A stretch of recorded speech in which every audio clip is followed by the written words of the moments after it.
Everyone, मैं सुभद्रा सिंह स्वागत करती हूं आपका अपने यूट्यूब चैनल 3M स्टडी में। फ्रेंड्स, आज मैं आप लोगों के लिए जो वीडियो लेकर के आई हूं वह है बिहार स्पेशल।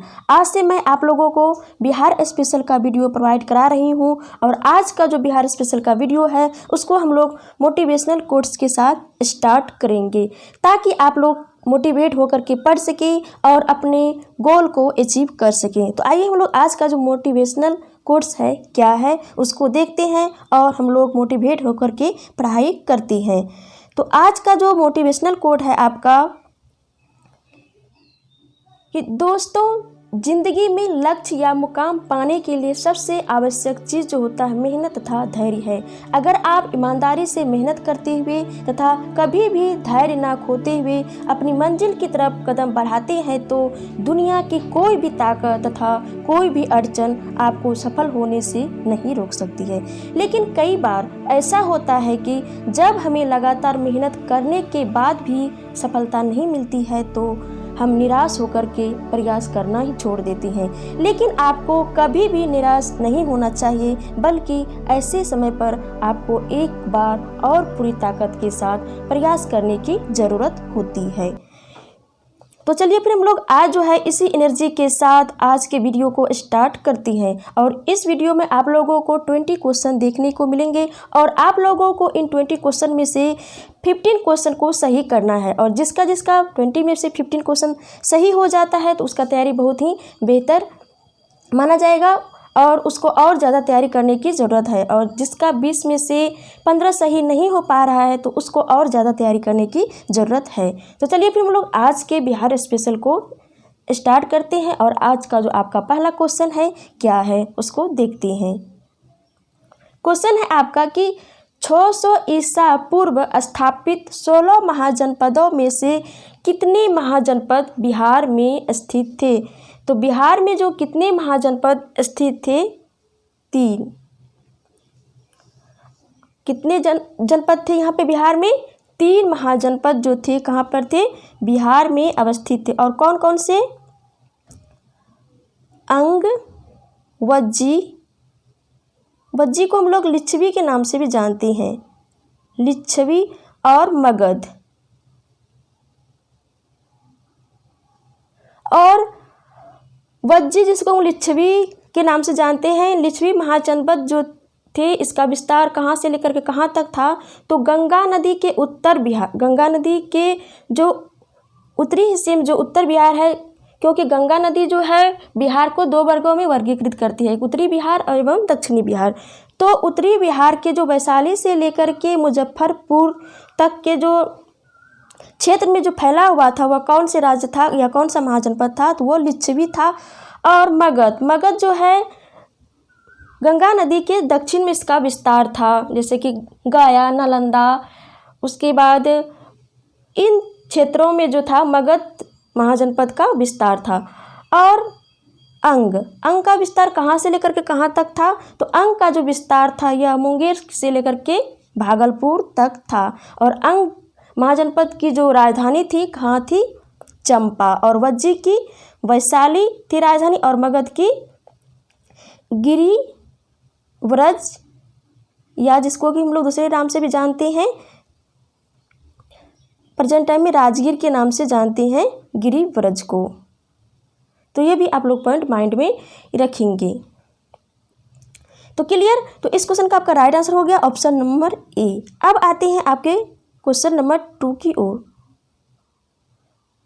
और हाँ, क्वेश्चन नंबर 2 को आगे बढ़ाने से पहले अभी तक इस चैनल का सदस्य नहीं बने हैं तो सब्सक्राइब वाले बटन को दबा करके इस फैमिली का सदस्य बन जाए और वीडियो को सबसे पहले पाने के लिए बेल आइकन की घंटी को प्रेस कर लें। तो आइए हम लोग क्वेश्चन नंबर 2 की ओर। क्वेश्चन नंबर आपके 2 में है कि किस शासन काल के समय जो है प्रथम बौद्ध संगति हुई थी? तो किसके शासन काल में? तो अजात शत्रु के शासन काल में प्रथम बौद्ध संगति हुई थी। तो इस क्वेश्चन का आपका राइट आंसर हो जाएगा ऑप्शन नंबर ए। और प्रथम बौद्ध संगति 4 बौद्ध संगति हुई थी और चौथा जो बौद्ध संगति हुई थी तो उसके बाद कोई बौद्ध संगति नहीं हुई थी। उसके बाद जो है बौद्ध धर्म को 2 वर्गों में वर्गीकृत दिया गया था, 2 वर्गों में इसको विभाजित कर दिया गया था। कौन कौन सा? हीनयान एवं महायान।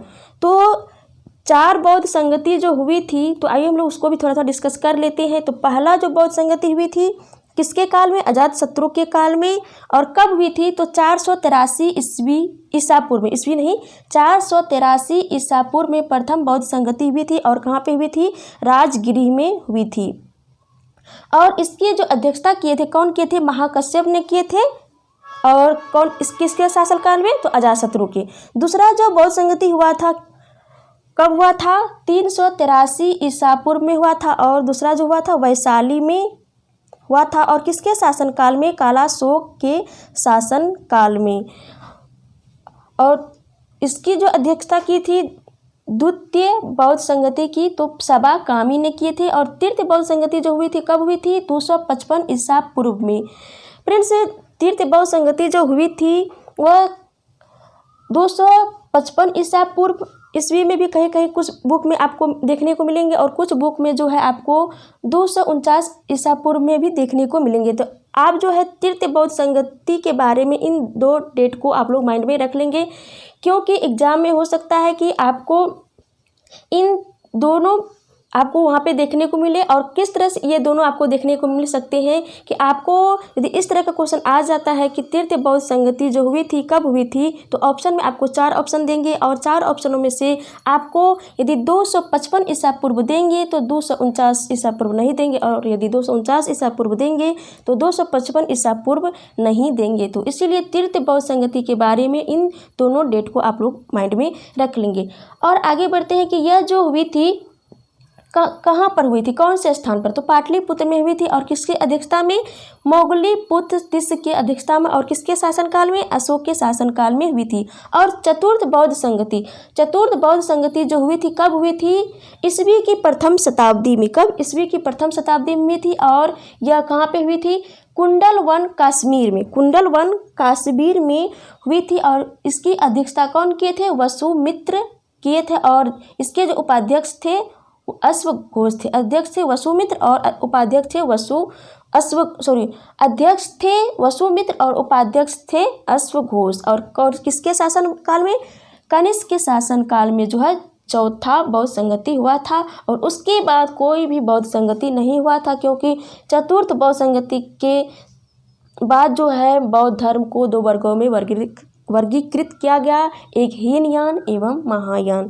तो इन चारों को आप लोग माइंड में रखेंगे कि कौन सा बौद्ध संगति जो है किसके शासनकाल में हुआ, किसकी अध्यक्षता में हुआ, कहाँ पे हुआ और कौन से ईसा पूर्व में हुआ। तो इन सारे को आप लोग माइंड में रखेंगे। क्लियर? अब आते हैं आपके अगले क्वेश्चन की ओर।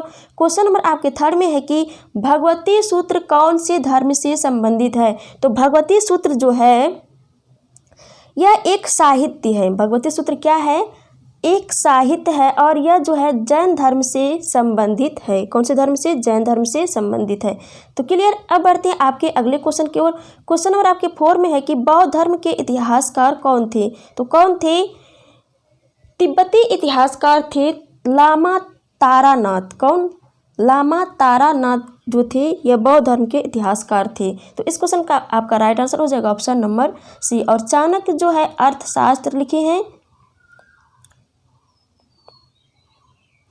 और चाणक्य जो है चंद्रगुप्त मौर्य के गुरु थे। तो यह भी पॉइंट आप लोग माइंड में रखेंगे। और विशाखदत्त जो है मुद्रा राक्षस लिखे हैं। तो ये भी पॉइंट आप लोग माइंड में रखेंगे। क्लियर? अब आते हैं आपके अगले क्वेश्चन की ओर।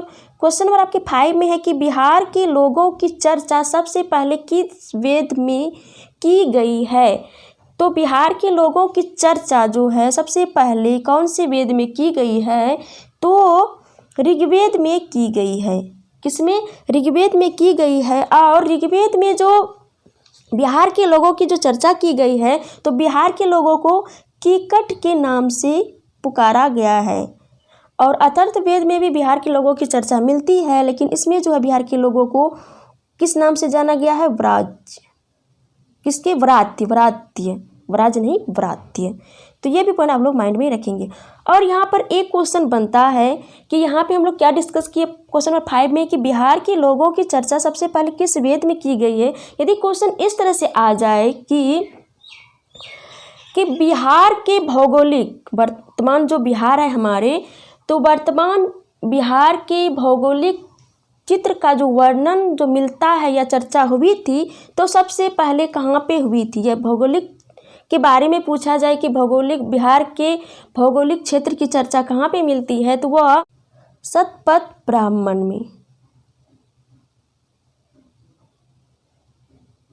में इसकी चर्चा मिलती है। तो यह भी पॉइंट जो है आप लोग माइंड में रखेंगे।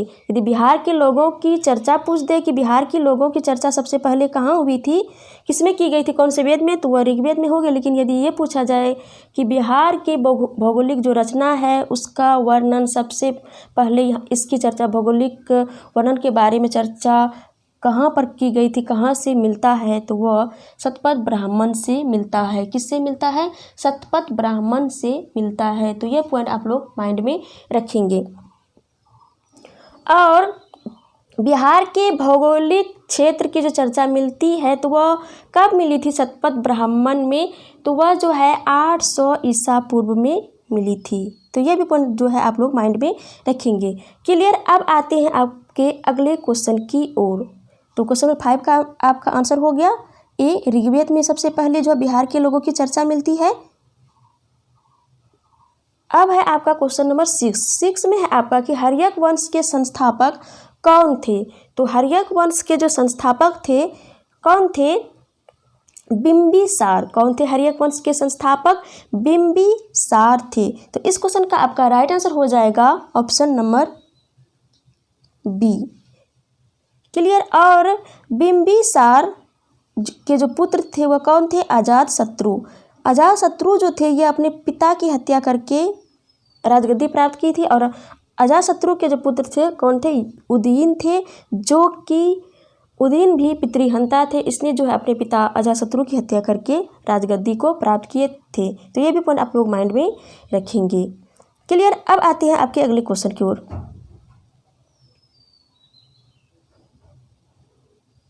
क्वेश्चन नंबर आपका 7 में है कि पाटलिपुत्र की स्थापना किसने किया था। तो पाटलिपुत्र की जो स्थापना किया था किसने किया था? उदयीन ने। किसने? उदयीन ने। तो इस क्वेश्चन का आपका राइट आंसर हो जाएगा ऑप्शन नंबर ए। तो क्लियर। और यहाँ पे उदयीन जो है पाटलिपुत्र की स्थापना की थी। लेकिन इसके बारे में थोड़ा इसके इतिहास के पीछे की बात करें और पीछे की बात करें तो इससे इतिहास के बारे में ही हम लोग चर्चा कर रहे हैं। यह वीडियो ही इतिहास के बारे में है। लेकिन इससे पीछे की इसके बारे में इसके पीछे की जानकारियाँ यदि प्राप्त करें तो पाटलिपुत्र शब्द का जो सबसे पहले वर्णन जो किया था वह अजातशत्रु ने किया था। ये कैसे किया था? क्योंकि जब अजातशत्रु जो है वज्जी क्षेत्र में, क्योंकि अजातशत्रु जो है मगध के राजा थे, तो मगध के जो राजा थे यह जो है, और मगध जो राज्य था या मगध महाजनपद जो था बिहार के तीनों महाजनपद में से सबसे शक्तिशाली जो महाजनपद था वह कौन था? मगध ही था। जो मगध था और मगध के राजा जब अजातशत्रु बने तो अजातशत्रु जो है यह जो है जो वज्जी थे जिसको हम लिच्छवी के नाम से जानते हैं, तो उसको भी क्या अपनी मगध राज में मिलाना चाहते। तो उसको मिलाने के लिए इसने क्या किए थे कि गंगा नदी एवं गंगा, सोन एवं गंडक नदी, इन तीनों नदियों के संगम पर जो है वहाँ पे एक सैन्य छावनी बनाया था। कौन? अजातशत्रु ने एक सैन्य छावनी बनाया था और यहीं से जो है सेना का नेतृत्व करते थे। और कुछ समय के बाद जो है यह जो है जो वज्जी की जो राजधानी थी वैशाली पर, वहाँ पे अपना क्या किया? अधिकार कर लिया और वज्जी को मगध में मिला लिया। तो वही जो छावनी बनाए थे गंगा, सोन एवं गंडक नदी के संगम पर, तो उसी छावनी को जो है बाद में पाटलिपुत्र ग्राम के नाम से जाना गया। और उसको जो है विस्तृत रूप से एक संगठित रूप से जो चित्रित किया या संगठन किया पाटलिपुत्र जगह को या ग्राम को, तो वह उदयीन ने किया था। इसीलिए जो है उदयीन को जो है पाटलिपुत्र की संस्थापक कहा जाता है, या पाटलिपुत्र की स्थापना किसने किया था? तो उदयीन को माना जाता है। तो क्लियर। अब आते हैं आपके अगले क्वेश्चन की ओर। क्वेश्चन नंबर आपके 8 में है कि बिहार के लोगों ने, यहाँ पे धातु नहीं होगा, कि बिहार के लोगों ने शिकार करने के लिए सबसे पहले किसका प्रयोग किया था। तो किसका प्रयोग किया था शिकार करने के लिए? तो पत्थर का प्रयोग किया था। तो क्लियर। अब आते हैं आपके अगले क्वेश्चन की ओर। और हाँ, क्वेश्चन नंबर आपके 8 में सबसे पहले जो है पत्थर का प्रयोग किया था, उसके बाद यहाँ के लोगों ने तांबा का प्रयोग करना सीखा, उसके बाद जो है लोहा का प्रयोग करने के लिए सीखा। तो क्लियर। अब आते हैं क्वेश्चन नंबर आपके 9 में। क्वेश्चन नंबर आपके 9 में है कि नंद वंश की स्थापना किसने की थी। तो नंद वंश की जो स्थापना की थी किसने की थी? महापद्म नंद ने। किसने? महापद्म नंद ने जो है नंद वंश की स्थापना की थी। तो इस क्वेश्चन का आपका राइट आंसर हो जाएगा ऑप्शन नंबर बी। क्लियर। अब आते हैं आपके अगले क्वेश्चन की ओर। क्वेश्चन नंबर आपका 10 में है कि काला शोक का उपनाम क्या है। तो काला शोक का जो उपनाम है क्या नाम है? काकवर्णिक। क्या नाम है? काकवर्णिक। तो इस क्वेश्चन का आपका राइट आंसर हो जाएगा ऑप्शन नंबर ए। और कुनिक जो है किसका उपनाम है? तो अजात शत्रु का। और श्रोणिक जो है किसका उपनाम है? बिंबिसार का। तो ये भी पॉइंट आप लोग माइंड में रखेंगे। क्लियर। अब आते हैं क्वेश्चन नंबर आपके 11 में। क्वेश्चन नंबर आपके 11 में है कि अथर्ववेद में बिहार के लोगों को क्या कहा जाता था। तो क्या कहा जाता था? उरात्य। तो इस क्वेश्चन का आपका राइट आंसर हो जाएगा ऑप्शन नंबर बी। और कीकट जो है यजुर्वेद में बिहार के लोगों को कहा गया है। क्लियर। अब आते हैं क्वेश्चन नंबर 12 की ओर। क्वेश्चन आपके 12 में है कि ऋग्वेद में बिहार के लोगों को क्या कहा जाता था। तो कीकट कहा जाता था। तो इस क्वेश्चन का आपका राइट आंसर हो जाएगा ऑप्शन नंबर ए। क्लियर। अब आते हैं आपके अगले क्वेश्चन की ओर। क्वेश्चन नंबर आपके 13 में है कि मगध की राजधानी कहाँ थी। तो मगध की राजधानी कहाँ थी? गिरिव्रज में। कहाँ पर? गिरिव्रज में। तो इस क्वेश्चन का आपका राइट आंसर हो जाएगा ऑप्शन नंबर ए। क्लियर। अब आते हैं क्वेश्चन आपके 14 में। क्वेश्चन आपके 14 में है कि महाजनपद के संबंध में पहली बार चर्चा कहाँ से मिलती है। तो कहाँ से मिलती है? अंगुत्तर निकाय से। तो इस क्वेश्चन का आपका राइट आंसर हो जाएगा ऑप्शन नंबर सी। क्लियर। अब आते हैं क्वेश्चन नंबर 15 में। क्वेश्चन नंबर आपके 15 में है कि विश्व में सर्वप्रथम गणतंत्र की स्थापना 750 ईसा पूर्व कहाँ हुई थी। तो कहाँ पे हुई थी? वैशाली में हुई थी। तो इस क्वेश्चन का आपका राइट आंसर हो जाएगा ऑप्शन नंबर सी। क्लियर। अब आते हैं क्वेश्चन नंबर 16 की ओर। क्वेश्चन नंबर आपके 16 में है कि वृहद्रथ वंश का अंतिम शासक कौन था। तो वृहद्रथ वंश का जो अंतिम शासक था वह कौन था? रिपुंजय। कौन था? रिपुंजय था। तो इस क्वेश्चन का आपका राइट आंसर हो जाएगा ऑप्शन नंबर ए हो जाएगा। और वृहद्रथ वंश का जो अंतिम शासक रिपुंजय था, तो इसी की हत्या कर के जो है बिंबिसार ने हर्यक वंश की स्थापना की थी। तो ये भी पॉइंट आप लोग माइंड में रखेंगे। क्लियर। अब आते हैं क्वेश्चन नंबर आपके 17 में। क्वेश्चन नंबर आपके 17 में है कि शिशुनाग वंश के संस्थापक कौन थे। तो शिशुनाग वंश के जो संस्थापक थे वह कौन थे? शिशुनाग थे। तो इस क्वेश्चन का आपका राइट आंसर हो जाएगा option number B. Next question है आपका क्वेश्चन नंबर 18 में कि बिहार में लौह युग का आरंभ माना जाता है। तो 1000 ईसा पूर्व को जो है बिहार में लौह युग का आरंभ काल माना जाता है। तो इस क्वेश्चन का आपका राइट आंसर हो जाएगा ऑप्शन नंबर ए। और हाँ, कहीं कहीं पर जो है 1500 ईसा पूर्व भी माना जाता है। तो इन दोनों डेट को आप लोग माइंड में रखेंगे। तो बिहार में लौह युग का आरंभ जो माना जाता है, कहीं कहीं पर आपको 1500 ईसा पूर्व भी देखने को मिलेगा और कहीं कहीं 1000 ईसा पूर्व भी देखने को मिलेगा। तो इन दोनों डेट को आप लोग माइंड में रखेंगे, क्योंकि एग्जाम में ये दोनों डेट जो हैं आपको एक साथ नहीं देखने को मिलेंगे। तो क्लियर। अब आते हैं आपके अगले क्वेश्चन की ओर। क्वेश्चन आपके 19 में है कि अंग की राजधानी थी। तो अंग की जो राजधानी थी कहाँ पर थी? चंपा में थी। तो इस क्वेश्चन का आपका राइट आंसर हो जाएगा ऑप्शन नंबर ए, जिसको हम लोग प्रेजेंट टाइम पे चंपानगर के नाम से जानते हैं, जो कि भागलपुर के निकट है। क्लियर। अब आते हैं आपके अगले क्वेश्चन की ओर। अगला क्वेश्चन है कि लिच्छवी महाजनपद का जो विस्तार था कहाँ से लेकर के कहाँ तक था। तो कहाँ से लेकर के कहाँ तक था? वैशाली से लेकर के मुजफ्फरपुर तक था। तो इस क्वेश्चन का आपका राइट आंसर हो जाएगा ऑप्शन नंबर ए। और मुंगेर से भागलपुर तक जो था अंग महाजनपद का विस्तार था। और मगध का कहाँ से लेकर कहाँ तक था? दक्षिण बिहार में गया, नालंदा, पटना, इन सभी में जो विस्तार था किसका था, मगध महाजनपद का था। इस तरह से यहाँ पे इस सेट में 20 ही क्वेश्चन है। तो इस तरह से हम लोग इस सेट में जो है, इस वीडियो में हम लोग 20 क्वेश्चन को बहुत ही अच्छे तरीके से क्लियर किए और समझे भी। आई होप कि आप लोगों को बहुत ही अच्छे तरीके से समझ में आ गए होंगे। यदि कहीं लगे कि समझ में नहीं आया है तो इस वीडियो को ज़रूर ही मल्टीपल टाइम्स देखिए और समझ में आ जाएंगे। और आप लोग कमेंट करके यह भी बताएं कि आप लोगों का 20 में से कितना सही हुआ है। तो क्लियर। तो चलिए फिर मिलते हैं नेक्स्ट वीडियो में, तब तक के लिए जय हिंद जय भारत।